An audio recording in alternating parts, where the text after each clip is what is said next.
Hello guys, നമുക്കിതൊരു recipe video കണ്ടാലോ? Recipe എന്ന് പറഞ്ഞാൽ നമ്മൾ കൂന്തൽ റോസ്റ്റാണ് ഇന്ന് ഉണ്ടാക്കുന്നത് കേട്ടോ. അതിലേക്ക് നമുക്ക് ആദ്യം ഒരു പാൻ വെച്ചിട്ട് കുറച്ച് വെളിച്ചെണ്ണയും സവാള, വെളുത്തുള്ളി, പച്ചമുളക് ഇത്രയും സാധനങ്ങളിട്ട് നല്ലോണം വഴറ്റിയെടുക്കണം. അത് നല്ലോണം വഴറ്റി വരട്ടെ. അന്നേരം നമുക്ക് ഒരു കുഞ്ഞു തക്കാളി ആണെങ്കിൽ ഒരു കുഞ്ഞു തക്കാളി, അതല്ലെങ്കിൽ ഒരു വലിയ തക്കാളിയുടെ ഒരു പകുതി തക്കാളി അത്രയും മതി.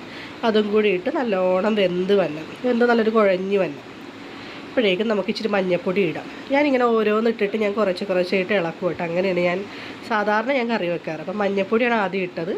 അതിന് മഞ്ഞൾപ്പൊടി ഒരു 1/4 സ്പൂൺ, കുറച്ചേ ഉള്ളൂ. അപ്പോൾ അതിന് ഒരു 1/4 സ്പൂൺ മഞ്ഞൾപ്പൊടി, ഒരു സ്പൂൺ മല്ലിപ്പൊടിയും കൂടി ഇട്ട് നല്ലോണം വഴറ്റണം. ആ മല്ലിപ്പൊടിയുടെ പച്ചമണം മാറാണ്ട് നമ്മൾ മുളക് പൊടി ഇടരുത്. മുളക് പൊടി അതിന് മുമ്പ് ഇട്ട് കഴിഞ്ഞാൽ മല്ലിപ്പൊടി ഇങ്ങനെ ഒരു കുത്തലോടുകൂടി അത് മുരിയാണ്ട് ഇങ്ങനെ കിടക്കും.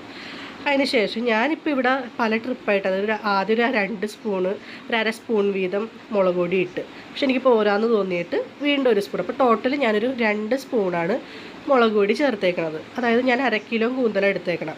1/2 കിലോ കൂന്തലിൻ്റെ അളവാണ് ഞാനീ പറയണത്. എന്നിട്ട് നല്ലോണം മുരിഞ്ഞതിന് ശേഷം നമുക്ക് അതിലേക്ക് ഇപ്പോൾ ഞാനിപ്പോൾ ഈ ചേർക്കണ വീണ്ടും ഞാൻ പറഞ്ഞത് ഞാൻ 2 സ്പൂൺ സെപ്പറേറ്റ് ആയിട്ടാണ് ചേർത്തത്. ആദ്യം 1 സ്പൂൺ ചേർത്തതിന് ശേഷം എനിക്കൊരു പോരാന്ന് തോന്നിയപ്പോൾ ഞാൻ വീണ്ടും 1 സ്പൂണും കൂടി ചേർക്കുകയാണ് ചെയ്തേക്കണത്. അങ്ങനെ യോജിച്ചതിന് ശേഷം നമുക്ക് അതിലേക്ക് നമുക്ക് ഈ ക്ലീൻ ചെയ്ത് വെച്ചേക്കണ കൂന്തൽ ചേർക്കാം. കൂന്തൽ ചേർത്താൽ വേറെ ഒന്നുമില്ല, നമുക്ക് കൂന്തൽ ചേർക്കണ ആവശ്യത്തിന് ഉപ്പും ഇട്ട് നമുക്ക് നല്ലോണം ഇളക്കാം. ചെറിയ പോരായ്മകളൊക്കെ ഉണ്ട് കേട്ടോ ഇന്ന് എൻ്റെ വീഡിയോയ്ക്ക്. കാര്യം ഞങ്ങൾ സ്റ്റാൻഡിൽ വെച്ചല്ല എടുക്കണം, അതുകൊണ്ടാണ്. സ്റ്റാൻഡൊക്കെ വന്നു കഴിയുമ്പോൾ ഒന്നും കൂടി നല്ല ക്ലിയറായിട്ട് ക്ലാരിറ്റിയോടുകൂടിയൊക്കെ എടുത്ത് തരാവേ. എന്നിട്ട് അതിൽ അവസാനം നമ്മൾ മല്ലിയിലയും അതേപോലെ തന്നെ കറിവേപ്പിലേക്ക് ഇട്ട് നല്ലോണം വെന്ത് വരുമ്പോൾ കറിവേപ്പിലേക്ക് ഇട്ടൊന്ന് വെള്ളമൊഴിച്ച് വേണം കേട്ടോ വേവിക്കാനായിട്ട്.